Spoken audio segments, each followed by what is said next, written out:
just a junker is all. I come from a planet of outlaws. He's right there. Hey, what's up, everyone, and welcome to another review, and this time I'm taking a look at Guardians of the Galaxy Volume Dos, which of course is the sequel to 2014's surprise hit Guardians of the Galaxy, which was at the time Marvel's biggest risk, and man oh man did it pay off. It paid off with Ant-Man as well, and even for Fox it paid off with both Deadpool and Logan. So for these superhero movies, I guess, you know, you should really take risks because they really pay off. So I'm very excited to talk about this because I was very excited for this movie. Of course, the original was so much fun. I love that movie. Saw it 3 times in the theaters. It was just like, when it comes to summer blockbusters, popcorn films, it was perfect. It was like the perfect one because it was so fun to watch, visually beautiful, great characters, great acting, a lot of really good dialogue, really funny. I really love that movie, so I was very excited for this one because I was hoping this one would be very much like that. And I mean, this one added Sylvester Stallone and Kurt Russell, so it's gotta be good. Maybe it could be better. Let's find out. The story for Guardians of the Galaxy Volume 2 follows all of our favorite Guardians. Of course, you got Star-Lord, played by Chris Pratt. You got Gamora, played by Zoe Saldana. You got Drax, played by Dave Bautista. You got Rocket Raccoon, voiced by Bradley Cooper. And then you got Groot. Wait, hold on. You got Baby Groot. Aw, is he adorable? Melts my heart like butter. Voiced kinda by Vin Diesel. I'll get to that in a minute. But it follows all the Guardians as they're going on one more mission, one last ride, as Vin Diesel would say in every single movie he's been in, except this one, because all he says is "I am Groot." But I assure you that even though he says "I am Groot," he meant one last ride. I assure you. But anyway, this one follows the Guardians going on another mission as a mission goes awry and they have to run away from the people that they took the mission from. And along the way, they are saved by Ego, played by Kurt Russell, who tells Chris Pratt's character, Star-Lord, that he is his long-lost father. And that's all I'm going to say about the plot right there. It's a pretty simple plot, but that's all I'm going to say. Alright, so the story here is pretty simple, but the whole reason why we wanted another Guardians of the Galaxy movie wasn't really to continue the story. We wanted to see these characters again. That's the one thing we wanted. We wanted shenanigans, we wanted hilarious hijinks, and we wanted funny gags, and we wanted to see all these characters just interact with one another, because that's what we loved about the original, and you definitely get that here, except I would say you get that about tenfold compared to the original movie. The original was like, you know, they had jokes and all of them really, you know, were funny, but for the most part they kept it, not at a minimum, but they kept it sparse enough where you're not feeling like this is straight up a comedy. Here, every 2 seconds you get a joke, alright? And I would say 80% of them are funny, and about 20% of them kind of, they don't hit as well as you would hope.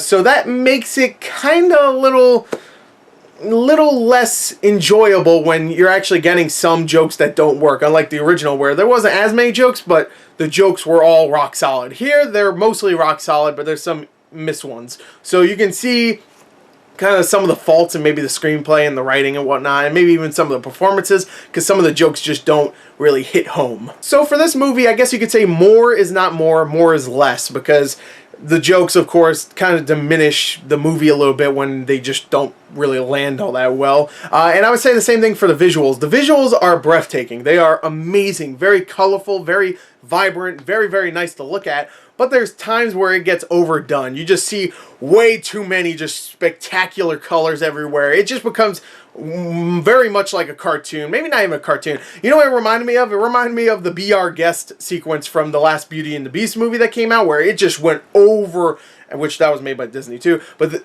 it went way over the top with the visuals. And that's kind of what this reminded me of, except that was about 3 minutes of a 2-hour movie. This is, the entire movie is like that at times, which it just really bugged me, because it looked great, but it was just way too much at times. So the visuals, while great, top notch, a little bit too much. They overindulge in the visuals. But I will say, more is more when it comes to some of the emotional heft, because this movie, just like the last one, has some emotional aspects where you might even like start to tear up if you're really into these characters. And there's some really good emotional scenes, especially towards the end of the film, that really do actually evoke something from you, like something like, oh, I was getting a little misty-eyed. I was like, oh no.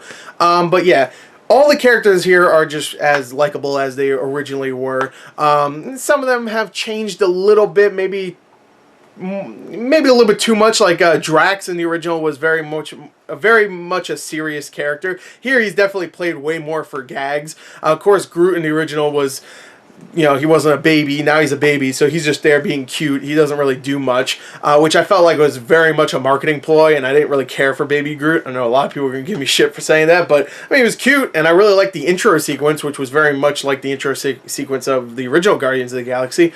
But I don't know. After that intro sequence, I was like done with Baby Groot. I was like, he's just there to look cute and just stare there and wave and stuff. He doesn't really do anything. And even when he's there doing something, it's not really that funny or anything.